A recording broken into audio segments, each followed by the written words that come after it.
This is the Laughlin Town Advisory Board, Laughlin Regional Government Center, 101 Civic Way, Laughlin, Nevada, 89029, June 10th, 2025. It is 1:30. Items on the agenda may be taken out of order. The board may combine two or more agenda items for consideration. The board may remove an item from the agenda or delay discussion relating to an item at any time. No action may be taken on any matter not listed on the posted agenda. All planning and zoning matters heard at this meeting are forwarded to the Board of County Commissioners, Zoning Commission, BCC, or the Clark County Planning Commission, PC, for final action. Please turn off or mute all cell phones and other electronic devices. Please take all private conversations outside the room. With a 48-hour advance request, a sign language interpreter or other reasonable efforts to assist and accommodate persons with physical disabilities may be available by calling 702-455-3530, TDD at 702-385-7486, or Relay Nevada toll-free 800-326-6868. Supporting material provided to the board members for this meeting may be requested from Tammy Harris at 702-298-0828. Supporting material is or will be available at the Clark County Department of Administrative Services, 500 South Grand Central Parkway, 6th floor, Las Vegas, Nevada, 89155.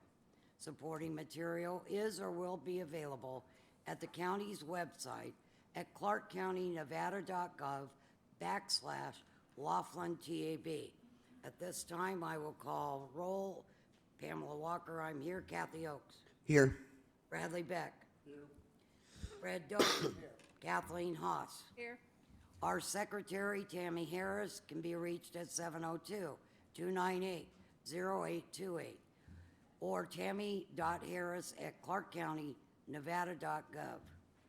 Mark Moskowitz can be reached at 702-298-0828 or at 702-455-6173 or mark.moskowitz, MOSKOWITZ, at clarkcountynevada.gov.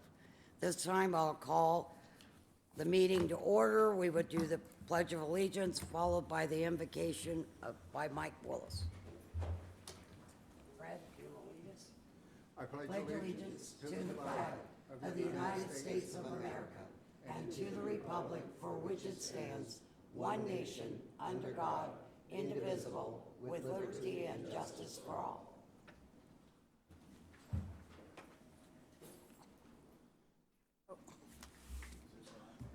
Should it be on? No, it's on. Well, good afternoon, everyone that's here today. It's been about 5 years since I've been in this room, but I'm glad to be back, and I thank you for inviting me to say a nice prayer for you. Hopefully, it'll bless you. Today, I believe, is the 250th anniversary of the Army. They claim to be the oldest institute in the United States of America. I want you to know that there are people that are older than the Army receiving Social Security. Those that are here today, I'm asking you now to bow your heads and let us seek the Lord for guidance. Heavenly Father, you're our fortress and our great shield. Shield us today in your fortress where we find safety and strength. Your laws guide us, your teaching protects us, your way is perfect. Your word is truth, and bless all who follow your guidance, giving them the power to save others. For the people in this room, Lord, give them wisdom and patience and guidance as they seek to do their duties today. And as our leaders, we ask them to give them, Lord, the power to serve and empower them to minister your name to the suffering, the friendless, and the needy. Lord God, give our leaders today wisdom and strength for today and every day, that they may perform their duties in ways that honor you. Help them in their responsibilities to honor you. And I ask a special blessing today. I think it's Robert Bilbray's birthday, but I'm not sure. But have a special day today, Robert. Thank you. Amen. Amen. Please be seated.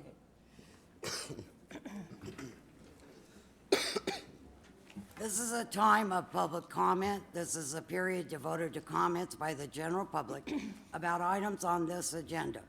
No discussion, action, or vote may be taken on this agenda item. You will be afforded the opportunity to speak on individual public hearing items at the time they are presented.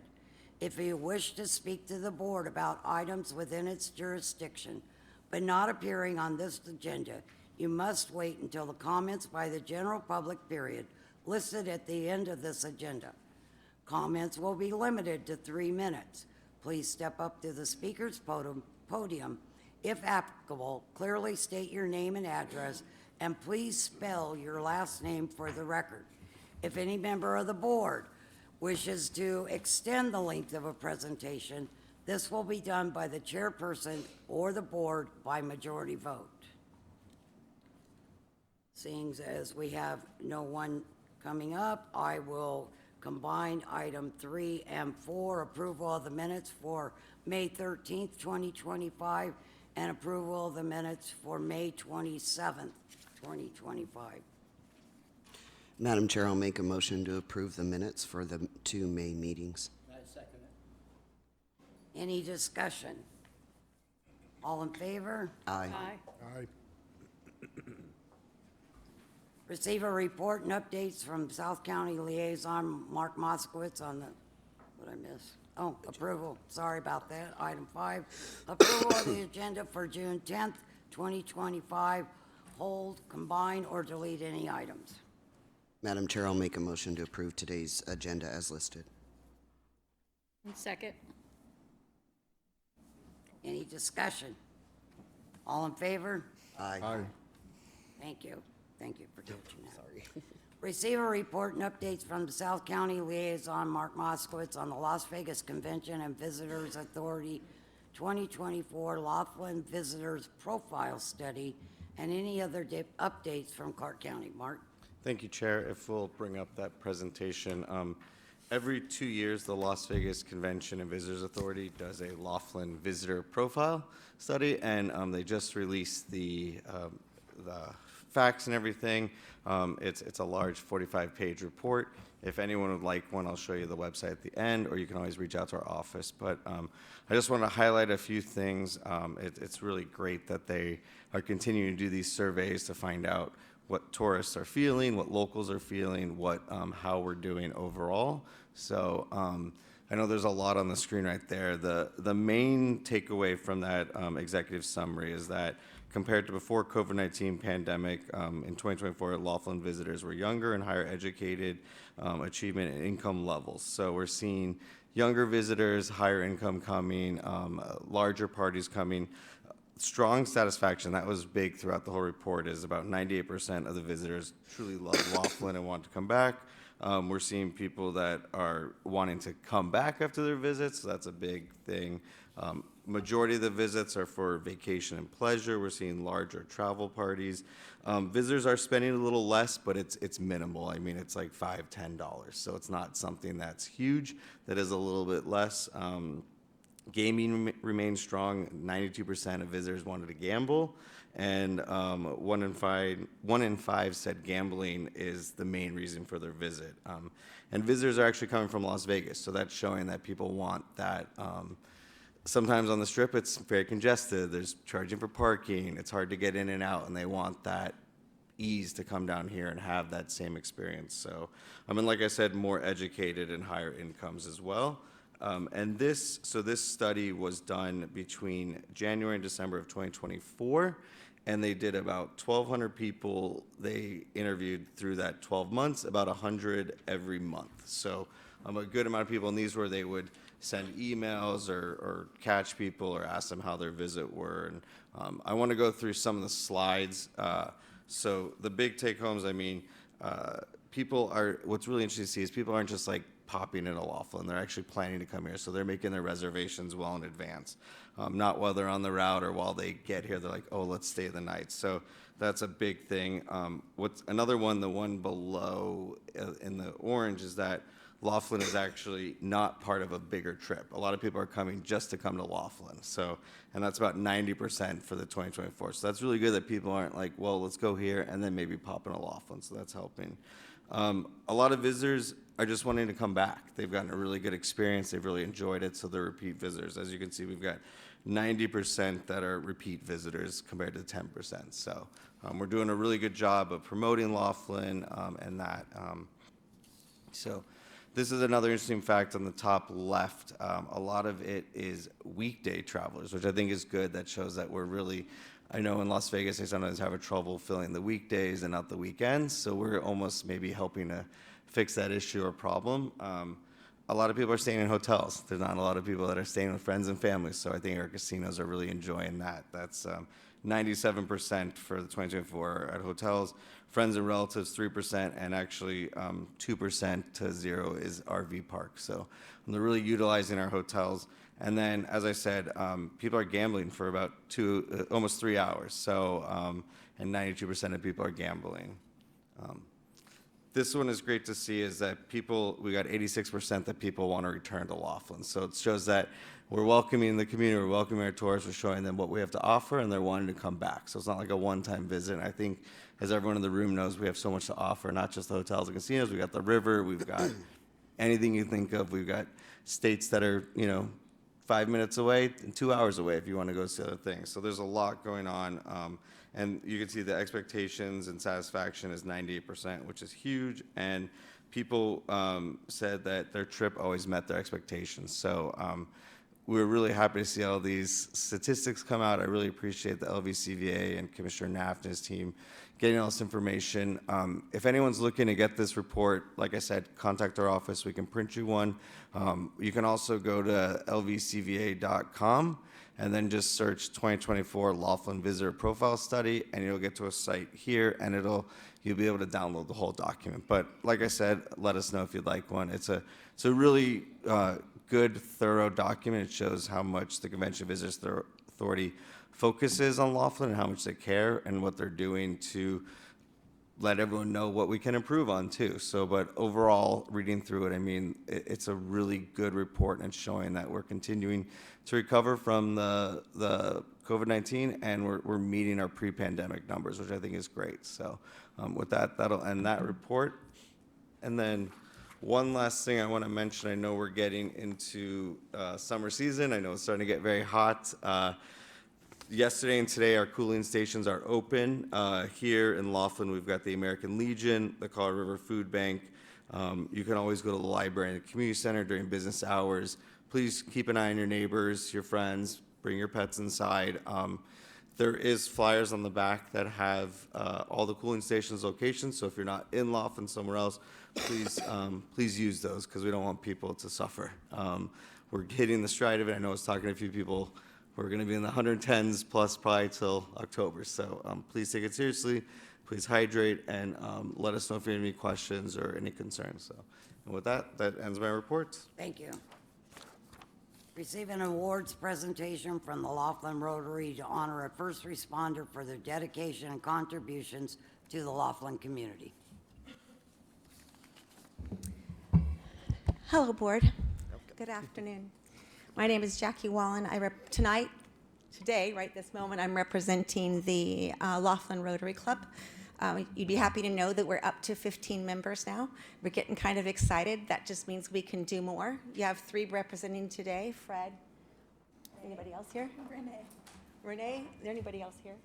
I didn't see Evan or anything, did you? Yeah, Evan's right there. Oh, Evan. Evan's in our Laughlin Rotary Club, so he's here to represent. You need to come up here, Evan, because we're giving an award. He's new. Today we're giving our quarterly First Responder Award, and I'd like to invite up Bowen Duran.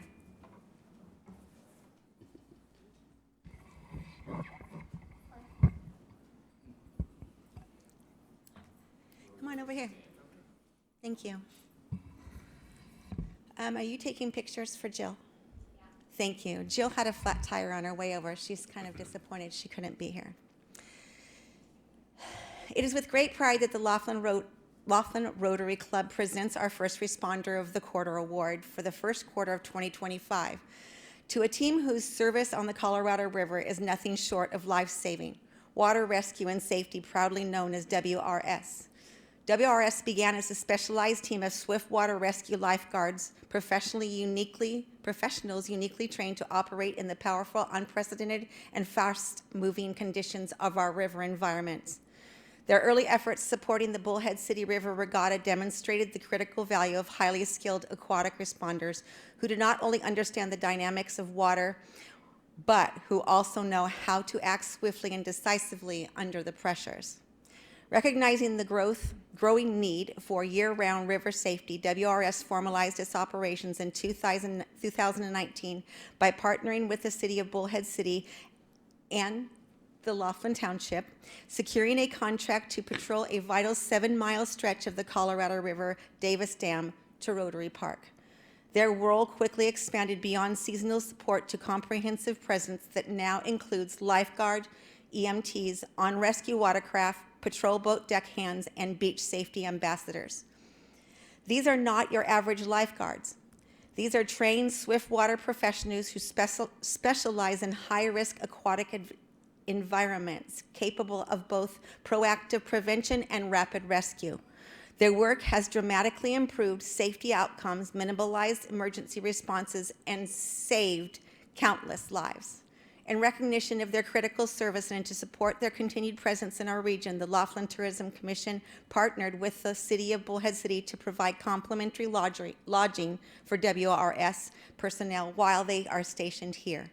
This cooperative effort underscores how deeply our community values not only tourism and recreation, but also the safety of every individual who steps in our waters. WRS represents the best of what can happen when professional training meets genuine passion for service.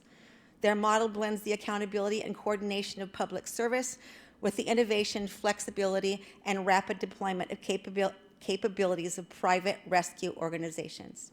Each time they launch into the water, they do so not for recognition, but because they are committed to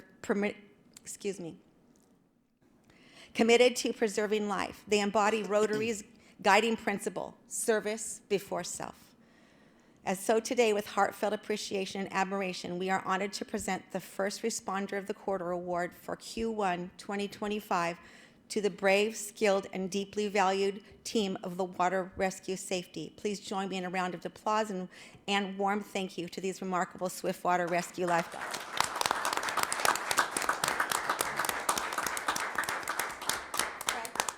Fred, would you like to come up as a Rotarian? You're okay? Take some more.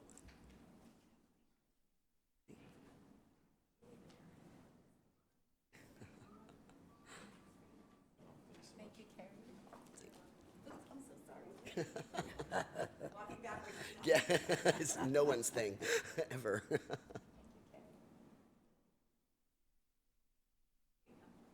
Thank you. Thank you. This is Duran. I wanted to share just one thing. The 2024 statistics will blow your mind. Vessel rescues just in the 2024 season was 3,242. Swim rescues were 77. Vessel assists are 513. Accident response is 43. Medical aids is 112. And public contacts, just one-on-one contact, making sure everybody's okay, is 16,500 people.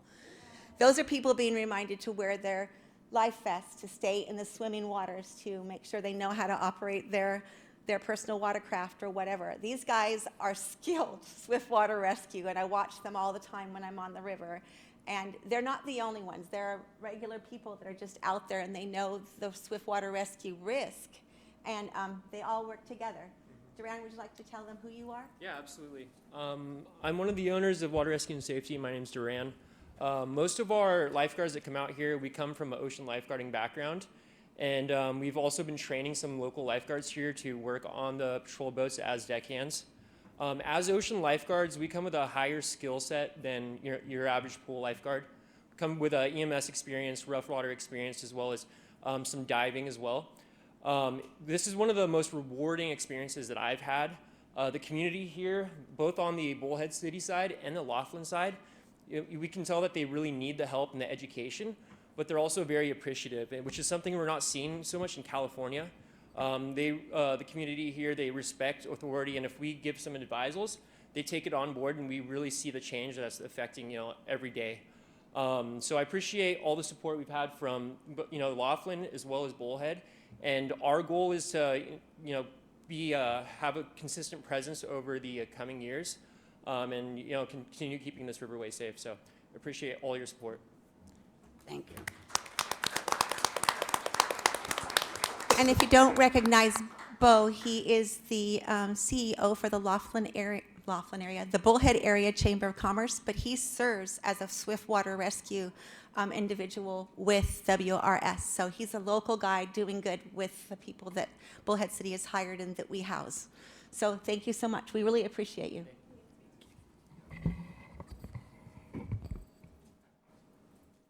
Thank you.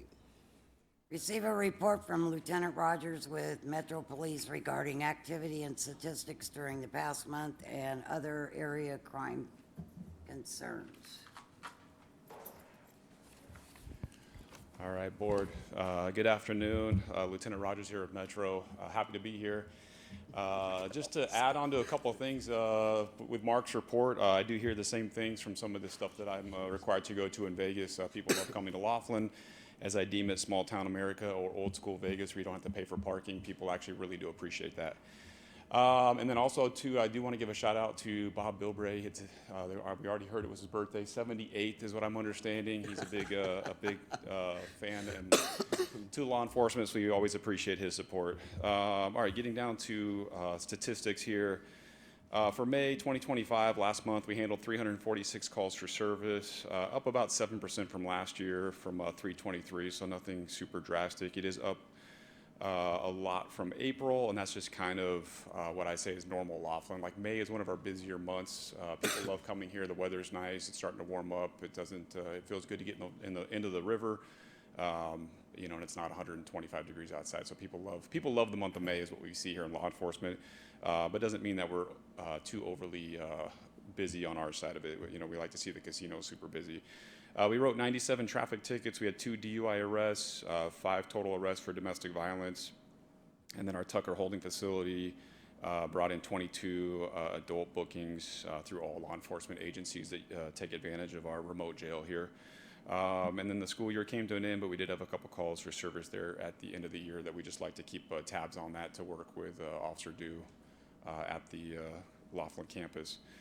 As far as community events, tomorrow is our monthly Coffee with a Cop. The Desert Bay Apartments have graciously offered to host for us and provide snacks. It will be inside their little main office community room, if you call it, 11 a.m. All are welcome. You don't have to live at Desert Bay to go there. So if you kind of feel that, I don't live there, it doesn't pertain to me, that's not necessarily true.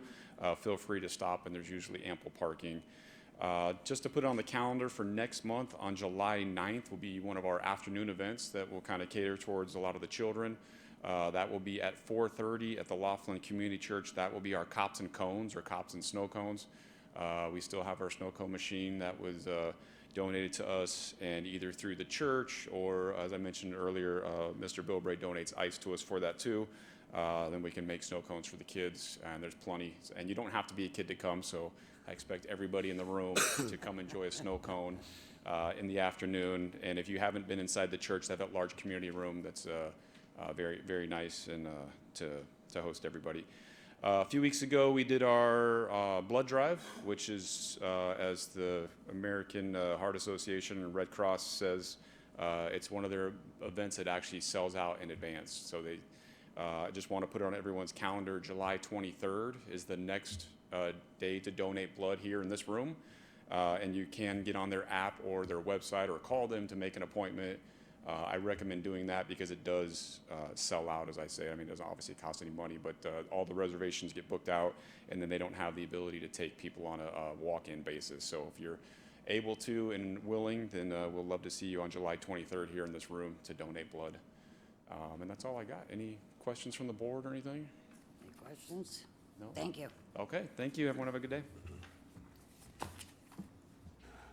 Receive a report for Sergeant Tim Waller with Nevada Highway Patrol regarding activity and statistics during the last month and other public safety concerns.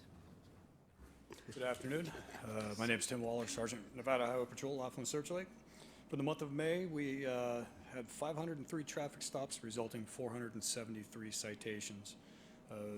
Our commercial guy conducted 54 commercial vehicle inspections. We had 4 crashes and 1 DUI arrest. In total, we had 653 total contacts in our district. Super easy. Any questions? Any questions? Madam Chair, I was just going to ask how the construction was going from, I kind of got an update on that today. I know it looks like they are getting near the end, all the way up to marker 17, just south of Searchlight. Right. When they're done with that, they're essentially going to sand that, and then they're going to cap it.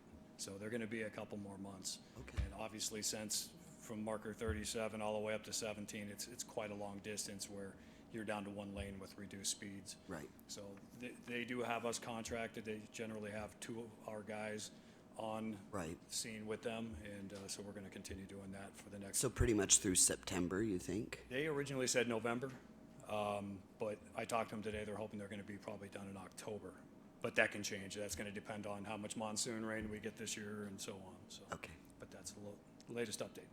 thank you. Yep.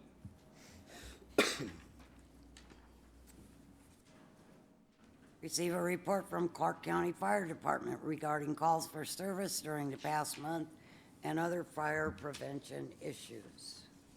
I don't see anything. Good afternoon, Ken O'Shaughnessy. I'm one of the captains at Station 76, just across the parking lot. So statistics for the month of May, between the 2 stations, we got 85 and 76. We had a total of 200 responses, 207 last year, pretty much on par with that. Year to date, we're at 956. Last year, 899. So a slight increase there. That's divided between Station 76 with 686 and Station 85 with 270. So they're down 28%. We're up 30%. That reflects a change in our response to Cougar, properties on Cougar right there. So Station 76 is going there now instead of 85. They ran some numbers and response times and just figured that was the best service we could give was putting our station on that. So that's the change there. Our boat is currently out of service. It's in the shop. We're hoping to get it back within the next month or so. We do still have the 2 personal watercrafts up at Station 85, so we've still got the ability to respond on the river. We did, well, not me, but one of the other crews did a drill at the Colorado Bell with fire prevention, testing their standpipe system, because that's one of our target hazards, just a big vacant building like that for us. That's something that scares us. So we wanted to go over there and make sure everything was operable, and it was a good drill. Everything went smooth. So that's all I got. Do you have any questions? Any questions? Thank you. Thank you. Receive a report from Jason Bailey with Big Bend Water District regarding the status of the water system. Good afternoon, Madam Chair, members of the board. Jason Bailey with the Big Bend Water District. With the report for the month of May, there were total diversions were 260 acre feet. Year to date, that's 1,262 acre feet, almost about 100 acre feet more than this time last year. As far as a water system update, our staff has replaced a number of pumps. One of them was the treatment plant chlorine pump, which has seen the end of its end of life, as well as the pump at the Casino Drive pump station, and then a replacement of the drive for our flocculators at the treatment plant. As far as a financial update for the fiscal year to date through April 30th, the Big Bend Water District's accumulated debt balance has decreased almost 1.5 million, just slightly under that. So currently sits at a debt balance of 1.97 million. And then I just wanted to report to the board that the Big Bend Water District Board of Trustees approved the Big Bend Water District fiscal year 25-26 budget, and that was done at the budget hearing on May 19th. And that is my report. Go ahead, Fred. Jason, I was looking at your numbers on the diversions, and I also looked at the demand data that you've been sending me, and the demand data is greater than the diversion. Is the diversion numbers what you bring in and then what goes out through the sewer department? So total diversions are what we bring in from the river. Well, how can that be lower than what the demand data is? Which demand data are you referring to? It's a report that you gave me that said that the various zones had so much demand. I assume that's what they take in. What is the difference between diversion and demand? So, Mr. I'll look at that report that I sent over, and I'll get back to you on the comparison between those two. Okay. So I can refer to that as well. So this is the number you bring in, but it doesn't include the number that Reclamation puts out. This doesn't include anything with reclamation. No. Okay. That's the only question I have. Thank you. Okay, any other questions? Thank you. Thank you. Receive a report from Will Smith with Clark County Water Reclamation District regarding the status of the wastewater. Good afternoon, Will Smith, Clark County Water Reclamation District. Give my report for May 2025. The Laughlin Water Resource Center treated an average of 1.56 million gallons a day, which we discharged to the Colorado River. At the same time this year in May, we had an equal amount of 1.56 million gallons a day. So we had an equal amount sent out over the year. We had 0 sewer service complaints, 0 odor complaints. We had 8 call before you dig tickets, Laughlin tickets for May 2025. Attached, I have a influent flow comparison chart. A couple of financial updates. The Laughlin Water Resource Center fiscal year 2025-2026 overall approved operating expense budget was approved for $2,373,823, which included an approved operating and maintenance expense of $1,365,000. Currently, there are no impacting projects in progress inside the plant or outside. The Laughlin Lift Station number 2 Force Main Rehabilitation Project submittal is nearing completion. No project start date is available at this time. And the Laughlin Water Resource Center received the 2024 Platinum National Association of Clean Water Agencies, also known as NACWA, Peak Performance Award. 12th year running. So they got it for 12 years in a row. Congratulations. Any other questions or anything I can answer? Madam Chair, if I could ask, just out of curiosity, since we have Jason Bailey still in the room, so I think one of the things that Fred was getting to is comparisons, apples and oranges. The information that we get from Jason is based on acre feet of water. The report that we get from you is based on millions of gallons daily. So I'm curious, is there a mathematical formula to convert these back and forth like you would from metric to imperial system? Because one of the things that you're referring to is we get a report that says what the demand is for acre feet, and then what the return is going in millions of gallons daily. And I think it would be easier for this board and just the general public. You know, you guys have your own specialized language, and I appreciate that. All vocations do. But for the lay people, if there was a way to do that mathematical formula, because then we know our demand on the water, and then we know what we're recycling and what we're putting back into the system. I can have it ready for you. If you guys could, and maybe, I don't know if you need to get it approved through the water board or through reclamation, but just when you give us that acre feet, give us what that million gallons a day is. And when you give us the million gallons a day, because that's your formula that your company runs off from, but just flip on the other side, that converts to how many acre feet. Yeah, we can convert that over to acre feet. Great. I think that would help us just going forward, and just the general public for what you guys, and I'm assuming this is all in Clark County. I mean, you know, it's like having software that talks to each other. And I think the general public, I mean, Clark County wide, that would be wise. Not a problem. I can have that converted over to acre feet for the next meeting. Okay, thank you. All right, thank you. Any other questions? Thank you. Have a good Thank day. you. Kelly Lear is not here. Receive a report from Carrie Larson with Laughlin Chamber of Commerce regarding current and upcoming business activities in Laughlin. Good afternoon, Madam Chair, members of the board. Hello. The Laughlin Chamber is gearing up for Chef's Food Fest. That is everything all on our minds and ever consuming. I will say at the end of the month, we have our monthly business breakfast. This one is going to be a special one. It's from Resilient Minds Psychiatry, one of our members. She focuses on mental health for all ages. So she will take care of everyone from children through seniors. She does a lot of focusing on veterans issues as well. So if you can join us, that will be June 27th at 8:30 a.m. And the title of that is Breaking the Silence, Healing the Mind. So we invite everyone to come, please RSVP. So Chef's Food Fest is next Thursday. Doors open at 5 o'clock, so June 19th, 5 p.m. You can get tickets. They are still available on laughlinchamber.com, or you can call or come to the chamber for that. We have had some communications from headquarters. The top secret ingredient envelope is still missing, but they have been issuing some coded phrases to help us determine what it might be, so stay tuned to our Facebook page. Our results for membership for quarter 2, we have 16 new members since April. 11 of those have come in since our last meeting, so it's been a really big month. Claudia's been working her tail off.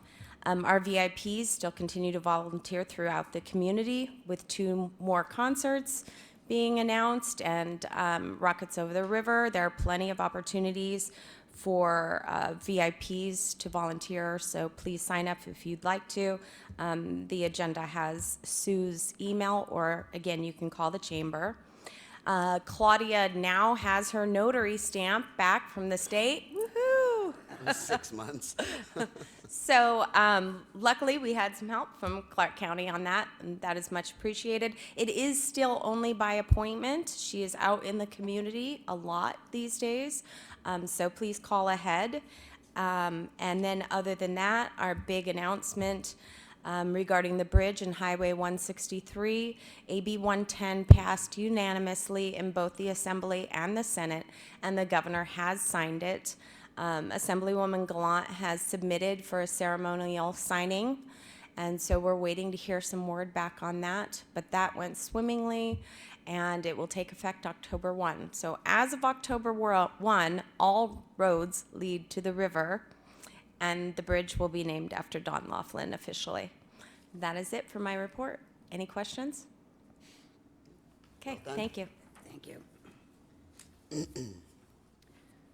Receive a report from Jackie Wallen with the Laughlin Tourism Commissions regarding current and upcoming events and activities. Now I represent the Laughlin Tourism Commission.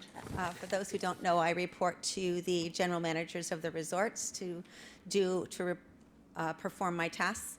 I want to thank you, Mark, for sharing the LBCVA's annual abstract report.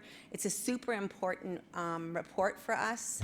All of those intercept studies that they do at all of our events and for the year in and out of the resorts really makes it important gives us really valid information and vital information for us to do our job, for what people are looking for and what they're staying for and how long they're coming and why. Over the last couple years, it should be noted that most people who are coming to Laughlin would not make their reservations more than 90 days out. They're last-minute planners. It seems that now they're planning a little bit farther out. Meg McDaniel's famous thing to say was that you can't catch them unless it's 6 weeks out. She would see bookings and reservations and stuff through LVCVA's abstract report that they wouldn't make them very far out. But now that us boomers are reaching our ages, we're planning a lot earlier, and I think that a lot earlier so that we can plan our destinations and use less money when we do destinations to other places. So I really want to thank you for that. If you want to know how LTC lands in that whole thing. LVCVA is the Las Vegas Convention and Visitors Authority. They're the ones that use the primarily the most of the bed tax dollars. When it gets to LVCVA, it goes into little buckets. One of those buckets is Las Vegas Events, who I directly report to for all grant monies. We get a budget from LVCVA, but bucket LVE for us to put on our townwide events. Concerts, bass tournaments, rockets over the river. Those are how we fund those. We do not self-fund those at LTC. We fund them through LVCVA and LVE and the bed tax dollars, if you want to go back up. When that happens, that money, I have to apply for that money for that event. They approve it, and then we can move forward. Sometimes we have to go out at least 9 months before the event to get approved for that money. Sometimes for concerts, we can only go 4 to 6 months. It depends on the act or the performer, because their schedules are our schedules when it comes to those kind of performances. In LEC, at the Laughlin Event Center, we go for A acts, or the premium acts. In the Edge Pavilion, we go for a little bit lower because we have lower seat count, and we can't charge the prices that the performer demands. That's why we go to LEC. Before I move any farther, when it comes to that, let me leave Clark County for a minute and go to the state of Nevada. Last week, we got really good news. Carrie and I have been working on the state of Nevada's Nevada Commission on Tourism Rural Marketing Grant. I wanted to make sure I got that out. I don't speak as well as I used to, but we were approved for our grant. We did apply for $180,000 for the Colorado River Valley's full marketing to make sure that this area is highlighted in all marketing efforts. This is a destination marketing grant. They have not confirmed the amount that we're going to get, but tomorrow some of our biggest venue operators will be meeting at the Riverside at 10 a.m. Mark, if you're in town, I would appreciate you being there. LVCVA is funding a feasibility study and a SWOT study to make sure that they understand moving forward what we're capable of doing in the next 5 years. What do we have? Not just in Laughlin, but what do we have on the Arizona side? We have Arizona people here that know that the Anderson Fieldhouse is valuable to us all. People go there to do events, but they stay here.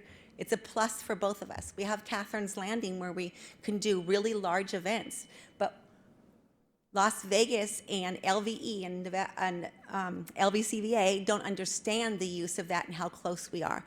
They're coming to do an independent study for both states to make sure that we are cohesive, that we relate well together, that we're good partners, and that we've been growing up together since infancy.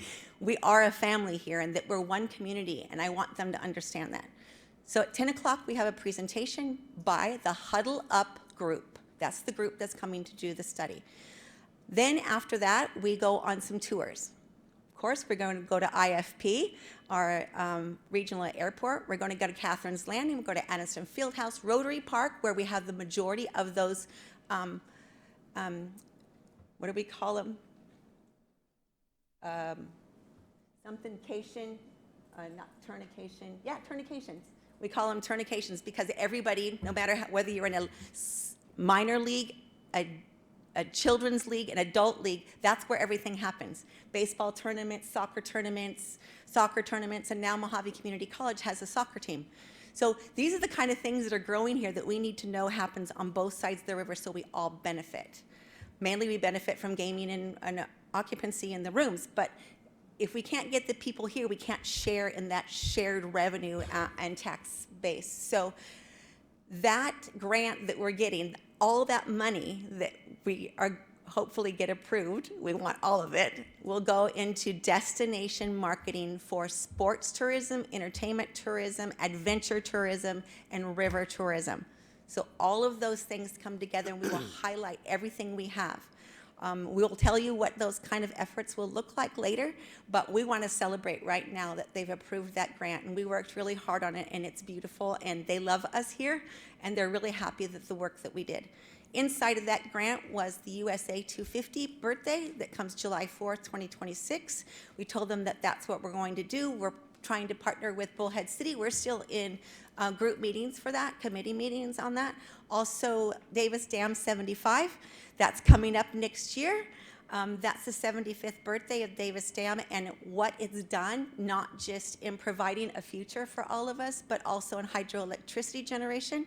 So that's a big celebration. And then, of course, our 30-mile distance from Route 66, it's its 100th year birthday. So we're trying to attract people here as the closest resort or community, both sides, that they have to taking a rest or a little siesta off of the Route 66 highway travel that they're all going to do. It's like a caravan of people that are coming through.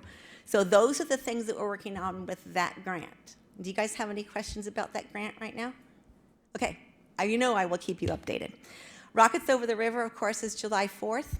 It's going to be a 22-minute show this year.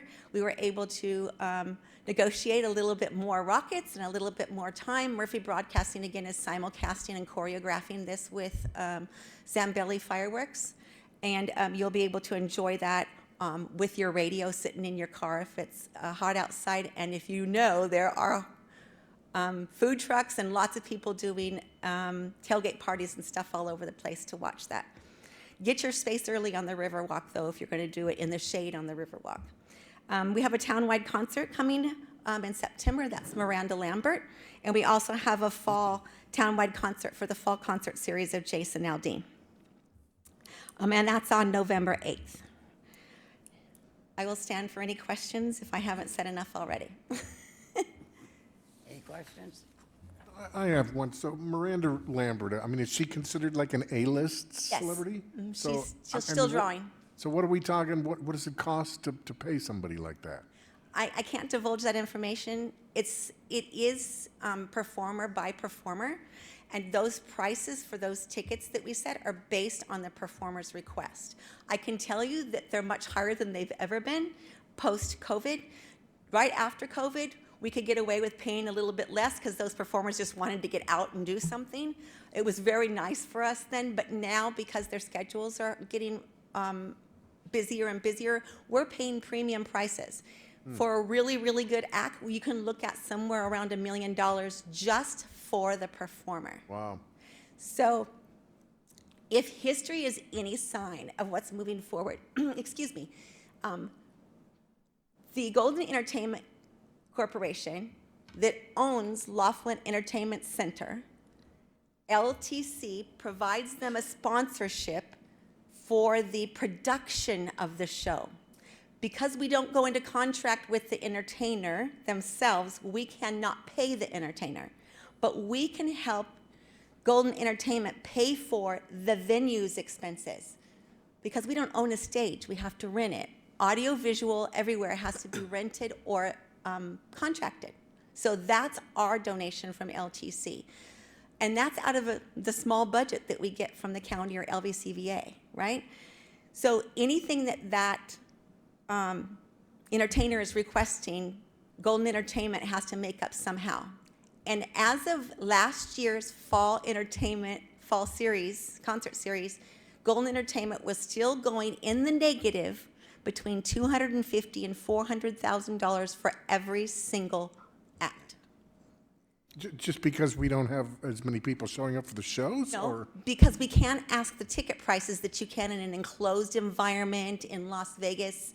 We don't have we can't ask for that kind of a ticket price. Of course, they're not charging us as much because we're in a rural community like they would in Las Vegas, but they get more in Las Vegas. We just have the ability to ask for the price that we can get in a rural community outside, and they can have the Laughlin experience, which we talked about. It's not the hoity-toity Las Vegas. You can go anywhere in your bathing suit pretty much as long as you have flip-flops on and a shirt, you know. It's much more relaxed. No parking fees, no traffic. It's just different, and people like it, especially our younger generation now. If I can quote this right, our regular demographic age that we would market to went down to about 61 to 63. Sometimes we could get it in the 55 to 57 range. Now some of those demographics, depending on the season, we can see as low as 38 to 45. So it's changing.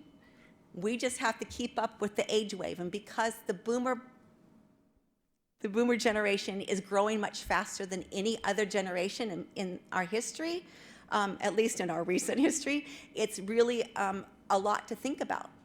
Because I don't know about you, but I don't feel 68. When my mom was 68, she was in a rocking chair and she was needle pointing, right? But us boomers, we still want to play.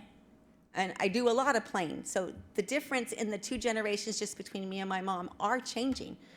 And I like to feel that for others who want to come here and hope that we can generate some interest in what we can do here even when we get in the golden years. I'm Generation X, so don't forget about us. We're No, we still in can't. there. We can't. We may not be as big as the boomers, but we're still there. Yeah, so if you guys have any more questions, or if you have any more questions about abstract, you can also call me and I'll help you with it, or Meg McDaniel. She's so fluid on this information. That's what she does for a living. So thank you very much. Thank you.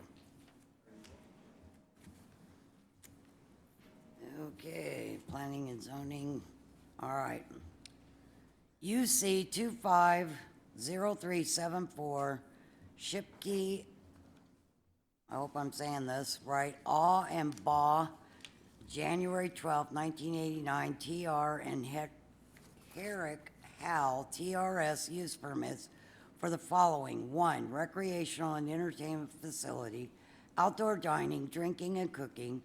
3, live entertainment, and 4, mobile food vendor.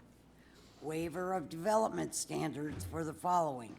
1, eliminate parking. 2, eliminate short-term bicycle spaces. 3, eliminate street landscaping. 3, lighting standards. 5, noise standards. And 6, waive full site improvements. Design review for a recreational and entertainment facility, amphitheater, with ancillary and accessory structures on a 6.20 acre portion of 19.99 acres in a commercial general CG zone, generally located north of Bruce Woodbury Drive and on the east side of Thomas Edison Drive within Laughlin, for possible action to the BCC on 07/02/2025. And I'm sorry if I messed up the names. No, it's all good. Good afternoon, Mark Mulhall, on behalf of the applicant, Golden Entertainment, and the Laughlin Event Center. Could you spell the last name, please? Yes, my last name is Mulhall, Mulhall, and this is my colleague, Steve Hurley. He's going to be assisting with the exhibit somewhat, so he'll be holding them up. If you need to see him closer, just let us know. He's pretty quick usually, but bear with us. It's fitting that we get to go after the Laughlin Tourism Commission. Obviously, the Laughlin Event Center is the big event center in town with those big concerts, and recently the Cinch Rodeo, where there was collaboration on that. As mentioned, this is a 20-acre property that's east of Thomas Edison and north of Bruce Woodbury, as depicted. We can have the AV. If you want to put it on the table, they could probably shoot that camera above it straight down. Okay. And then, yeah, we might be able to get it if they can do that back there. Yeah. Hopefully that camera can go down, but if not, we can hold it up. Okay. And as mentioned, the event center occupies a 6.2 acre portion up in the northeast portion of the site. And so it currently has a land use designation for entertainment mixed use, which is, There we go. there we go, which is conducive for this type of use, for entertainment, for casino and resorts, and then it resides in the commercial zoning designation. And so those applications were mentioned. It's kind of a mouthful of the applications, but this goes back to 2013 when the Laughlin Event Center was first established. This essentially mirrors that original approval from 2013, those special use permits, those waivers, just under now the new Title 30.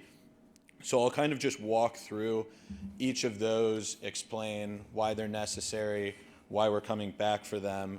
And so by way of history, the 2013 application that I mentioned, it expired under the previous applicant that was operating under it.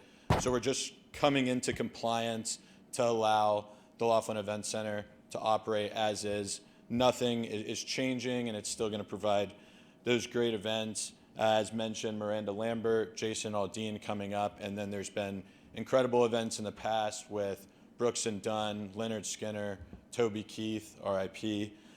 So we want to keep that going and keep bringing world-class entertainment, great music, and rodeos to the Laughlin Event Center and to this community. So the first one, as part of that, there's a special use permit for a recreation and entertainment facility. And the reason for that being is that that's allowed indoors under the general commercial zoning district. So an outdoor facility of this requires a special use permit. But that's what makes this event center unique. Being outdoors, it's cool, it has that rural feel. People enjoy going outdoors, having a nice cold beer out at the event center. So that's the reasoning for that first special use permit. Additionally, the second special use permit is outdoor dining and drinking. So to have outdoor dining and drinking, it usually is associated with a primary eating establishment. As we're all aware, the Laughlin Event Center is not a restaurant or a primary eating establishment. So we're required to have this special use permit so that patrons can get drinks and so they can get food. And so that's part of it. There's 3 bar concessions on the property, and then there's the possibility for mobile food trucks and other concessions and vendors to be on there. And that just ties in with the third special use permit is for live entertainment. That's what the Laughlin Event Center does, provides live entertainment. So that's just required under code in the general commercial zoning district. And the final one ties into the second one that I was talking about. 1 mobile food vendor is allowed. If you want multiple, you need a special use permit. So just in anticipation of that, we're being proactive, getting that so there's no compliance issues and so that there can be food trucks out there and food for patrons of the event. Then we'll move into the waiver of development standards. The first one is parking. And so this kind of has 2 components. First, the site just occupies that 6.2 acre portion, so it's not the full 20 acre portion. That western portion is subject to a third-party lease, so we can't park on that land. And then additionally, too, there's a number of casinos in the area that are in very close proximity where patrons can walk from there and they can take alternative transportation. And kind of the thought process with this, too, is that it's a mutually beneficial relationship between the two.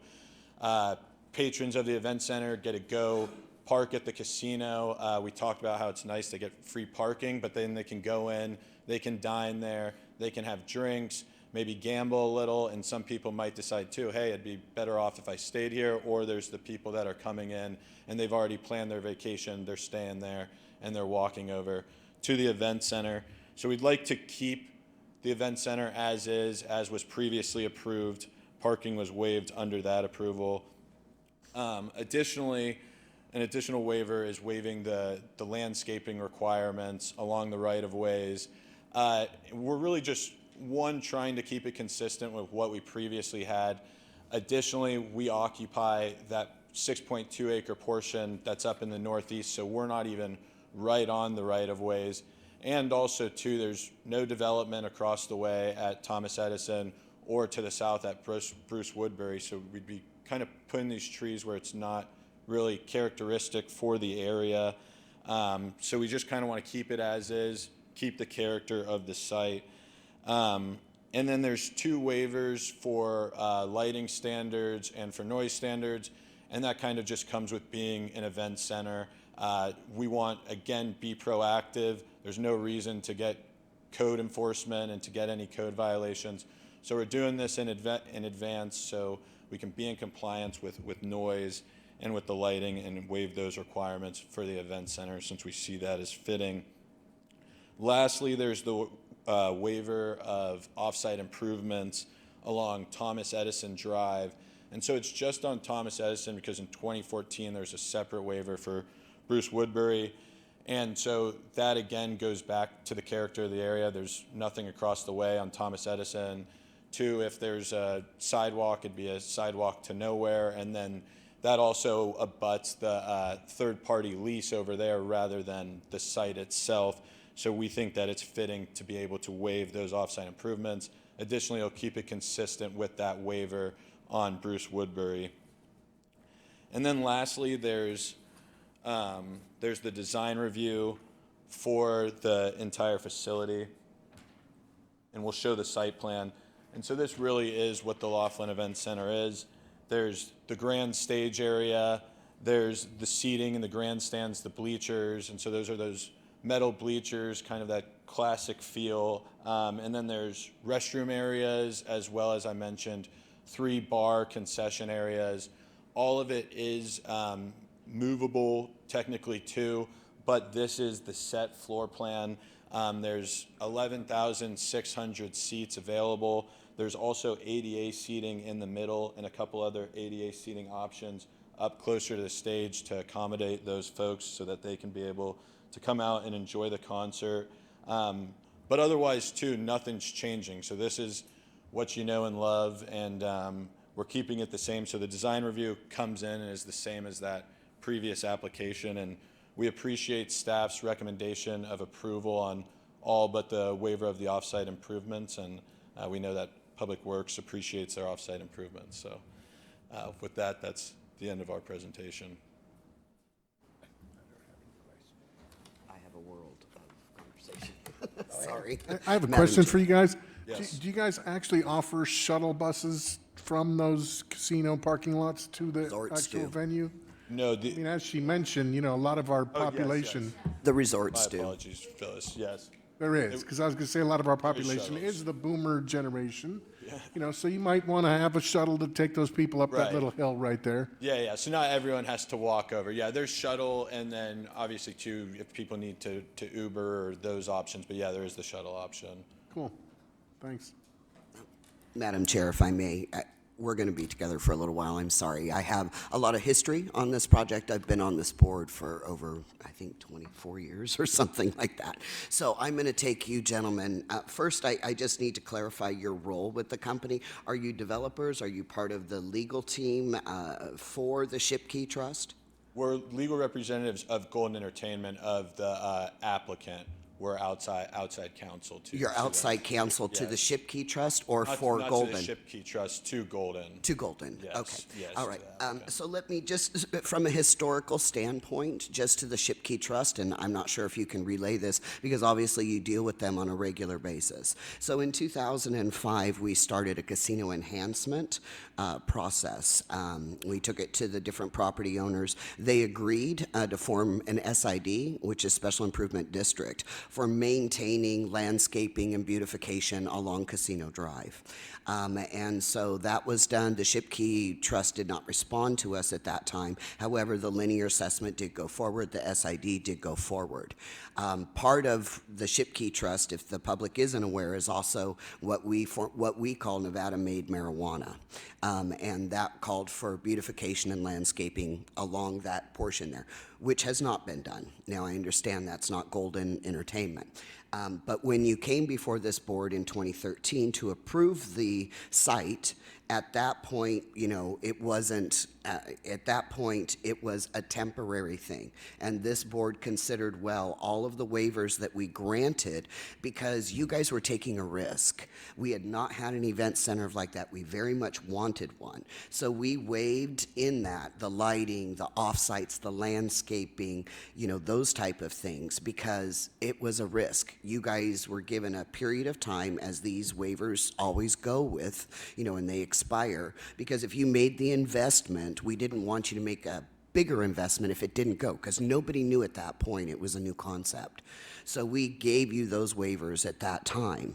And then what I have found in the ensuing, since 2013, is that when we try to reach anybody with the Shipkey Trust, I personally have brought 2 medical facilities to take a look at UMC property to see about revitalizing it, turning it into, an urgent care. We get no response. So one of the things I'd like to ask you, gentlemen, if we can update the town manager's office as far as the contacts within the trust. Obviously, you're dealing with them. You're here with us today. You have completed this. If we can have some updated input from them on some of this. And I have no problem with a lot of the things that you're asking, and I understand the justification. But the one thing that I will bring up to you as the applicant and ask if you would consider this is the landscaping. I understand the parking spaces. This is the landscaping along Bruce Woodbury. Right. That, technically, the SID we did in 2005, which is Nevada-made marijuana. Again, this is the Shipkey Trust. And the landscaping, that's not a huge investment because now you've shown that this is a viable business venue for 10 years at least. And we tried to make the investment. We didn't want you to get hurt. We tried to make the investment that you made minimal to see, is this going to fly, is it not? But now at this point, I would like to see if there's something that can be done with the landscaping. I understand the parking spaces. We shuttle, the casinos offer a shuttle. I understand the lighting because it's not cohesive. But we do want to present an aesthetically pleasing environment for our guests that come here. And like I said, I realize, so this would probably also entail, this isn't again Golden, but it's the Shipkey Trust, and I have to talk to someone because I don't get any response from them, would be the landscaping that goes in front of UMC and that area. So if that would be, as the applicant, I don't know if you can agree to that, if you have the power to speak to considering landscaping. None of the other offsites am I asking for, but that was something that I think, would help beautify that area. Okay. That would be my request, and it's just because I was here in 2005, I was here in 2013, and this is, if you even pull up the minutes from that meeting, you'll see that that was a request that was made then, was that we want to make it as little impact financially till you guys decided if this is a go. And I think that you're back here 10 years later or 12, to say it did financially make sense for us and we want to continue it. So that would be my ask. And again, I don't know if you have the power to make that decision, but if you would please relay that. And again, please update contact information for the trust that you're dealing with because we're not getting a response. And correct me if I'm wrong, Mark, it does not have to be live landscaping, correct? I think there are some options that the applicant could work with Public Works, planning, zoning, all that to make sure what the intent of what they need to do.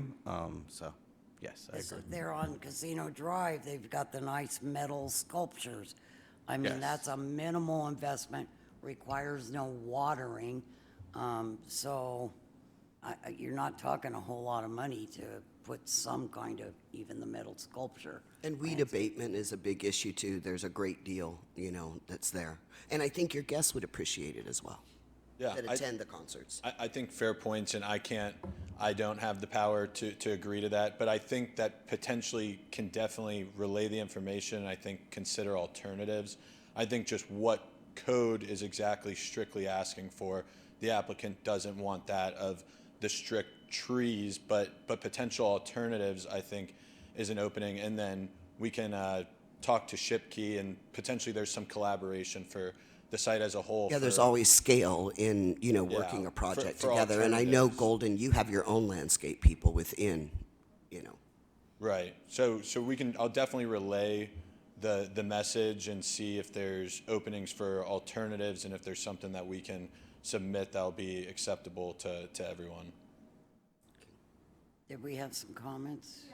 You need to come up. Please come to the podium and spell your name. We're going to give Tammy a break. Phyllis Gilland, PhyllisGillandD, and I'm with Golden, and we will get you the Shipkey Trust information. However, I would say I get 2 calls per month on the UMC building, and Evan and I have just spoken within the last 30 days, Evan, give or take, and set him up with the Shipkey Trust.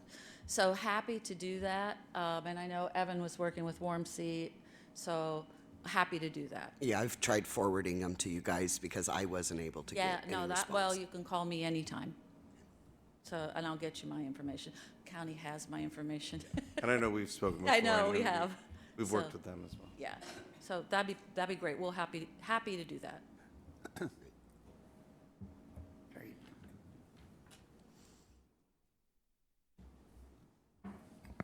Bob Bilbray, 1631 Cal Edison Drive, Laughlin, Nevada.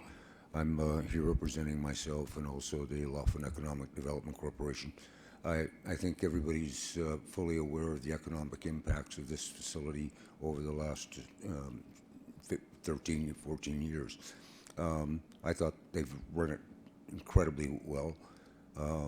It's not only the benefit to the Golden Gaming Group, it's a benefit to the entire tri-state area. This brings in a lot of very, very good clientele for us. And I strongly recommend the support of this application. This is the first I've heard about the landscaping issue. You remember the SID though, right? I remember the landscaping issue.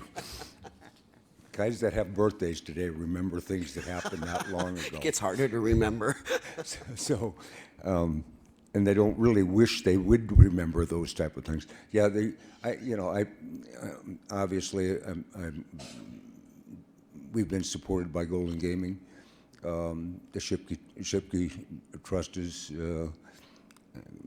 obviously not what it was when I first met Art, but, and that's a family issue. I can help any way I can to get communications between Public Works and seeing exactly what options are there. We have to recognize, it's the lease that's the issue here. It's the economic impact that's the issue here. It's not trees. It's nice to have it. Do I think it's a material cost to the whole thing? I wouldn't guess so. It's not sitting in a floodplain zone, for an example. I wouldn't think that this is going to be a problem, but that'll be the decision, between Golden Gaming and Shipke. I would like to see that side of the street improved. So from my personal point of view, I'll be glad to join with, obviously I'm close to Golden Gaming, and I'll be glad to talk with them about what the alternatives are. We still got some drainage issues that go through the middle of the Right in the middle of it. Woodbury at that point from Thomas Edison down, so that may come into it. But I think for this application, and I'll definitely go back and speak with Golden Gaming and let them know that this came up, in addition to their own representatives. But I would I'd look forward to the support of this. There's really nothing materially that's changed off. So what we've experienced and seen economically and practically, what Metro's seen and had to enforce, I think it's amazingly less complicated than what all of the waivers seem to indicate. So, thank you very much. Thank you. Hi, Carrie Larson speaking on behalf of the Laughlin Chamber of Commerce as the Executive Director. This application does align with our legislative policy platform for enhancing the business climate. I would caution some of the requirements that may be injected regarding landscaping. It is a high foot traffic area, and we want to be sure that we're not putting impediments in the way of people who may not have all of their faculties about them at the time they are descending the hill. Okay, So that's a nice be way to say very it. wary of putting metal sculptures in a fall zone. That is all. I guess I don't drink enough. I didn't think about that. I'm just That's saying the there problem. are alternatives to anything that is water-based, because obviously conserving water should be a huge part of this. And it requires less cost on their behalf. I know there's rock options as well and Yes. decorative rock. And, and yeah, stuff. and granite fines, which are level, so there's nothing. Right. Yeah.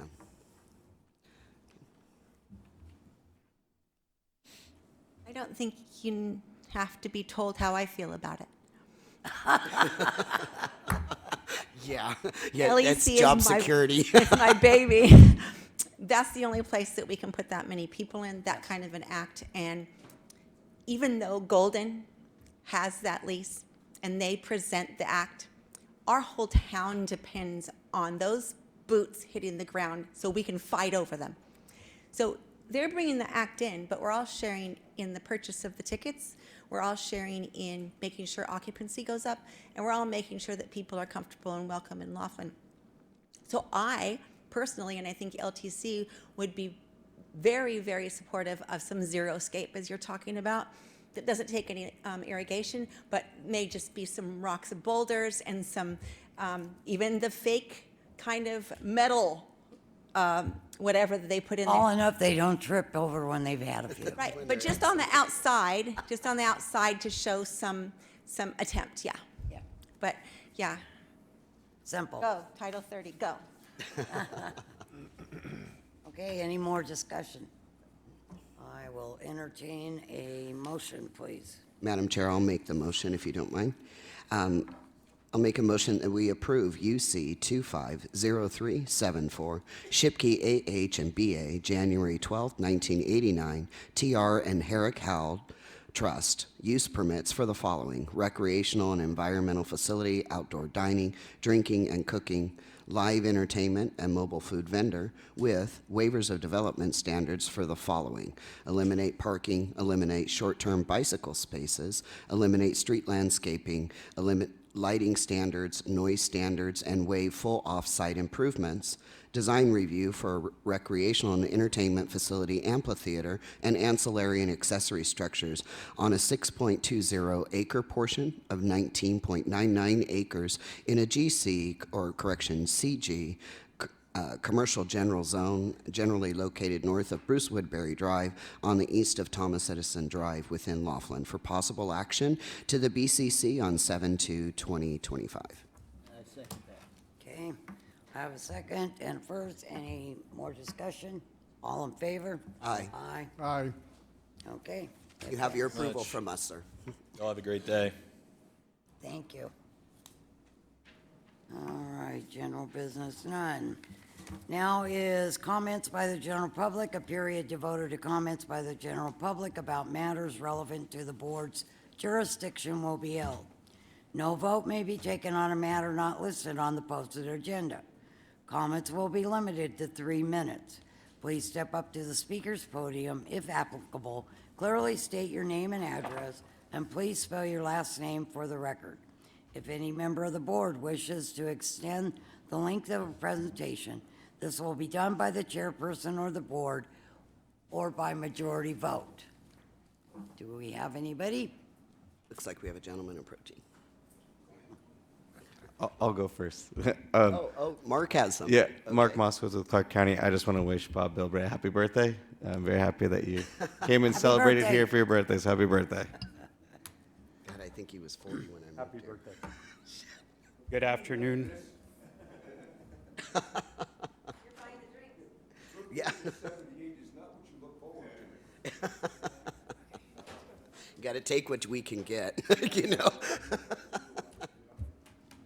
Good afternoon, members of the board, county staff, members of the public.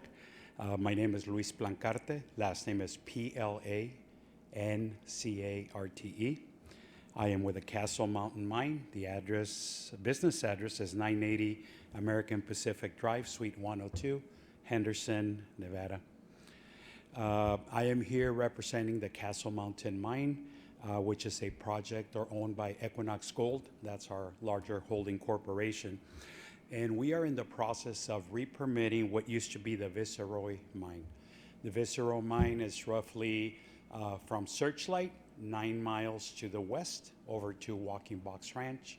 And then there's a dirt road that goes in for 18 miles. And that's where the mine is being re-permitted. We've been working on it for about 5 years now. We estimate that we probably have another 18 to 24 months to go to get it permitted through BLM and all the other agencies. During construction, we will employ about 500 people that will, pretty much build the property out. Then that should take 18 to 24 months or so, at which time we'll go into operation, and we should have right around 800 full-time equivalent employees. The mine is expected to produce for 15 to 20 years. Right now, indications, and these are always changing because obviously as the price of gold continues to increase, we now have other areas that we have to consider as economic viable. But we are in the production of about 200,000 ounces, troy ounces of gold a year for about 15 to 20 years. Eventually, I'll be asking to make a full presentation before your board with boards and everything that you can see on how we expect to support your communities, employ some of your community members, and of course for chambers of commerce we'll have to utilize a lot of services as it relates to products we buy and services we need. So I will make myself available after the meeting. If you have any questions, I'll be happy to share a number. And then in the future, I look forward to taking some of your time to actually make a full presentation. Go ahead. Just out of curiosity, you have 500 in construction and then the equivalent of 800 FTEs once operating? No. Oh, I'm sorry. During construction, the construction company and contractors will come in. We estimate that to be about 500 people. I see. Once that is constructed, they leave. We start operation. We will hire 300 of our employees. 300, okay. Correct. Okay, I've got it. And have you made provisions for lodging for the construction, or is that part of their responsibility? And then for your employees, is Laughlin Bullhead the closest outside of possibly Searchlight for you, or Boulder City? I'm just not sure exactly where it's located. Yep. At this point, we're entertaining all the options. We suspect that the bulk of our workforce will come from Henderson and from this area. At the end of the day, because of the location, it's about equidistant to get there to work. There is consideration, for example, our average equipment operators will work either a 10-hour shift or a 12-hour shift. If you add another 2.5, 3 hours of travel time, it makes for perhaps long-term unsafe operating conditions for our employees. So we are looking at different lodging opportunities. Right now, we are doing some leaching and we are doing some producing at the mine. And most of our workforce right now comes from Henderson, and we bring them in vans. There are some people who wish to stay here. We have been approached by several individuals about building RV parks or building housing, and we have given them the information that we have. We are a gold mining company. We're not in the construction or development business. Residential, However, yeah. we're happy to share what our expectations are. I can tell you that the workforce that does the construction, pardon me, generally speaking, and I shouldn't put it this way, but here I go, they are kind of sort of like carnies, right? As the carnival goes, they go on, they show up in their fifth wheels and their travel trailers. Like the oil industry's that way Like too. the oil industry, they're there for the construction of their job, and then as that job is about to be completed, they're told, okay, next place is Tulsa, Oklahoma, and that's where they head. And so they're very good at it. They're very good at knowing where to park. We have looked at the possibility of some kind of a lodging area, and this is an overused word right now, but tiny homes where they can sleep 4 nights in a row and then go home for the operation. But once again, we're not necessarily in the housing business, we're in the mining business. And so we have been approached by different investors, different property owners. We share with them what they need, and then it's a business decision for them. Yeah. Thank you and welcome. Thank you for I have a sharing couple this questions. Is information. this anywhere near Rhyolite? I am not familiar with that area, but do you know where the Walking Box Ranch is? Where the what? Walking Box Ranch? No. No. Yes.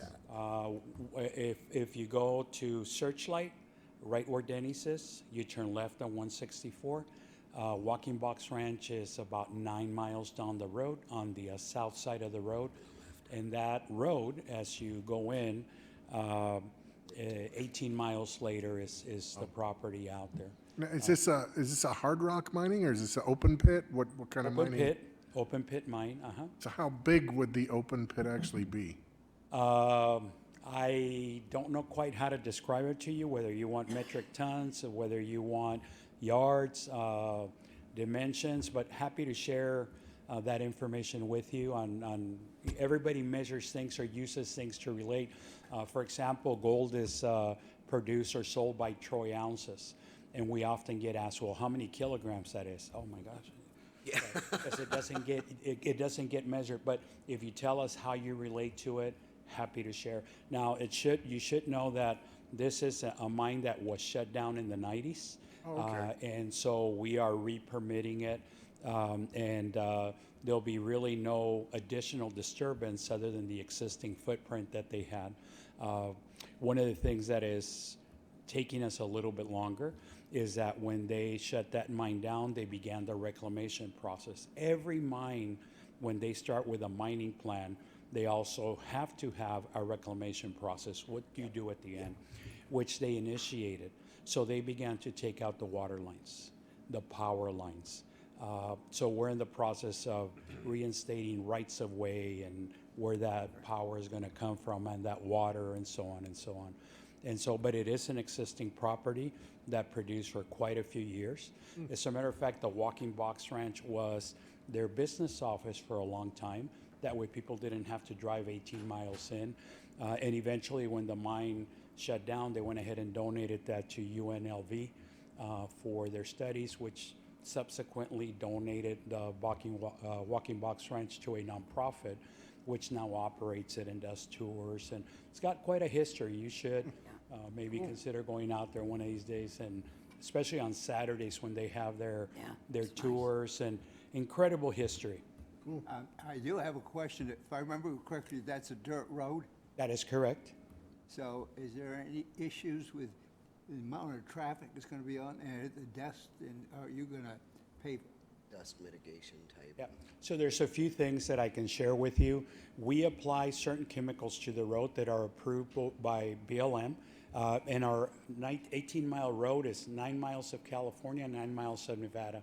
So both of the BLM offices approve it as far as any runoff being safe to the wildlife and the plants.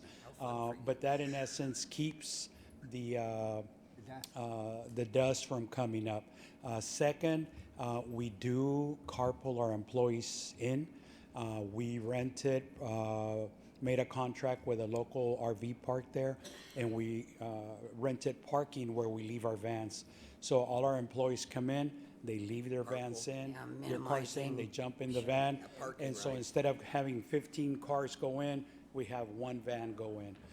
We are also looking at optional places for example, truck deliveries and UPS deliveries and stuff like that, so that they can leave at a, let's call it, populated area, and then later in the day we haul it in much larger numbers. Correct. Yeah, consolidation site. Yeah, or we, warehouse. Equinox Gold, we have over 8,000 employees. We have 9 mines throughout Canada, U.S., Mexico, pretty soon Nicaragua, and then we have 4 in Brazil. And so we work with the communities. We hear usually the same concerns, and so we cut them off at the pass beforehand. Having a plan going in. Yeah. And then down the road, you're welcome to tour the property. We can arrange for you to take a look at it, and they're quite operations. I myself am based right between Yuma, Arizona, and San Diego, California. That's my home office, a mine that's there, El Centro, California. And then from there, I service properties up here and properties in Mexico. So. Okay, thank you. Happy to answer any questions. Thank you, after. appreciate it. I was just gonna shut it down. I knew better. Robert Bilbray, BILBRAY, 1631 Cal Edison. I'm here representing the Laughlin Economic Development Corporation as their strategic development advisor. As you probably heard, the Emerald Bay, Arizona side is set for auction in Kingman 1 week from today at 11 a.m. At that time, it'll take approximately 8 to 10 days for the auction to be certified, and the payment, the opening auction price for the 300 remaining acres is $4.6 million. The cost for the first 2 golf courses, which are the Nicholas courses, and the grading of the entire 600 acres is approximately another $60 million. Then I would expect that to start probably the 2nd to 3rd week in October. Oh, wow. The courses will be completely seeded, and basically the timing right now is the seeding of the courses. You don't want to hit the wrong timing to get the right turf for $60 million worth of golf courses. And it's the pizzazz to the retirement community. So I would expect that to occur, and I expect the golf courses will be open for tee times at the end of March of 2026. That is moving quickly. Now, the demand for the housing is yet to be seen, but from what I'm seeing right now, I'm preparing to look to lease approximately 400 to 500 hotel rooms for 7 years, just to handle the construction workers that will be on that project.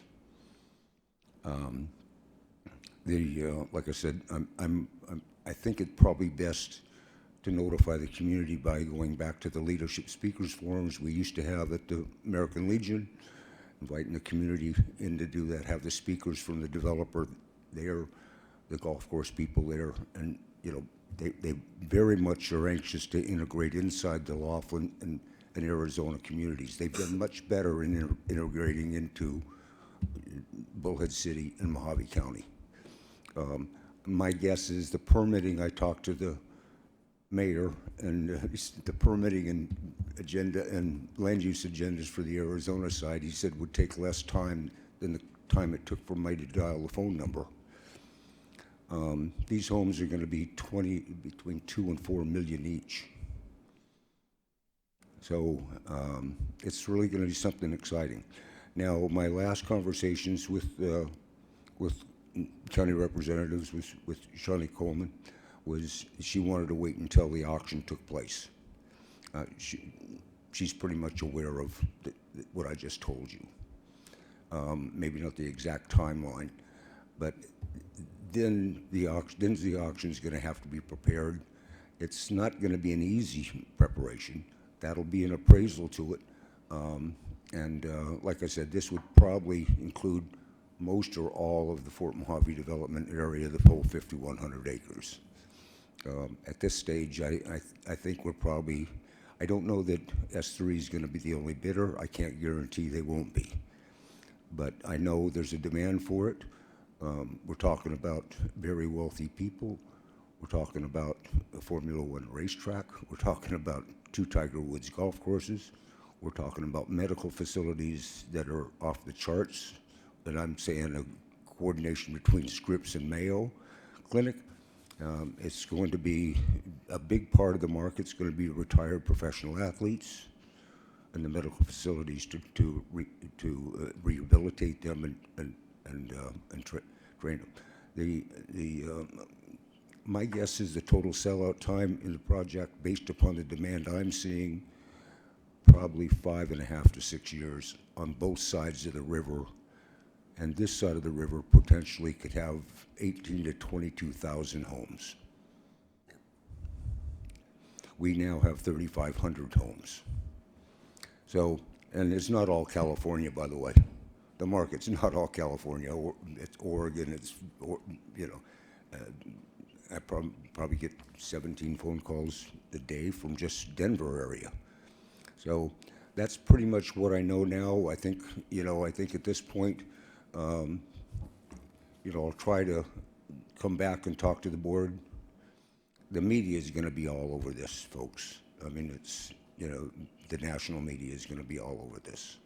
So, like I said, trying to keep the community with our paper. I'll stay with Jill and get as much out as I can. But, my first thing is to get to you, so you and the commissioner. And that's really the first thing to do. So, and I'll be ready to do it. Obviously, we're all looking forward to what the potential are. It'll have a material impact on 3 states.